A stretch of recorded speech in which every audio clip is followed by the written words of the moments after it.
Mary Banning was born at a time that women had very few rights in this country. If you were a woman and you had property that you came into your marriage with, it all went to your husband. And that didn't start to change in many places until the 1840s in New York in 1848. And then the very fact that as a woman, she was expected to become the caretaker for her mother and her siblings who were sick. She wasn't allowed to be a scientist in a formal way. Women at that time in societies were denied formal participation in science. And at the same time, fungi were not considered very important to scientific institutions. So the scientific institutions that were studying plants and animals sort of looked down on mushrooms. They weren't important enough to study. Oftentimes women who were operating outside of formal, universities would take up the study of fungi and do the work that no one else was doing because they were both sort of outcast from the mainstream. There are many examples of women who found an interest and found that there weren't a lot of other people doing that, and so they could kind of quietly work on the sidelines. She certainly had many things stacked against her. The fact that she was living in a time where formal education was not a possibility, where in the beginning of her career, getting a job in the sciences was not going to be a possibility.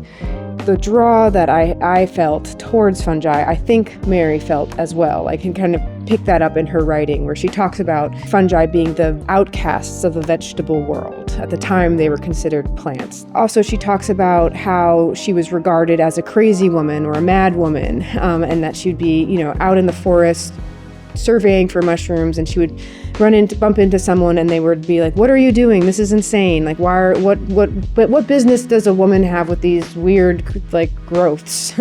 Even in these periods before women had a lot of rights, before they were as involved as maybe they would like to be in certain professions, that there were women out there doing it. Women like Mary Banning who were doing these amazing things and having these accomplishments, but because of the way history was told for many years, they got forgotten or ignored. It was actually forgotten about. Her work, her manuscript, The Fungi of Maryland, she mailed it to Peck, and then it basically just sat in a drawer for 100 years. So much progress certainly has been made in equality amongst sexes and genders, but at the same time, there's still challenges, baked into being a woman in science, that still sometimes you're doubted or questioned for your knowledge. Women in the sciences were able to start to take a bigger hold in institutions, especially in museums, natural history museums. At the end of the 19th century, the heads of these institutions thought that women were more suited to education. And they had reached a point where they didn't want to just be doing research. They felt that public programming and education was important. So perhaps let's bring more women in. And women were brought in for those education roles, for roles as illustrators.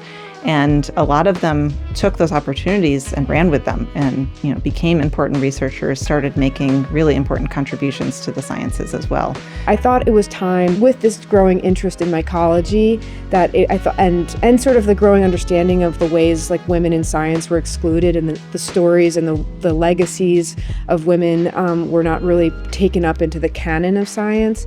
I felt that this was a really good time to put her work on display, celebrate what she did for the field, and kind of give her the credit that she's due. Just being able to dig back into that history and find these stories and share them and be an example to girls growing up today that these things can happen and you can really do exciting and great things.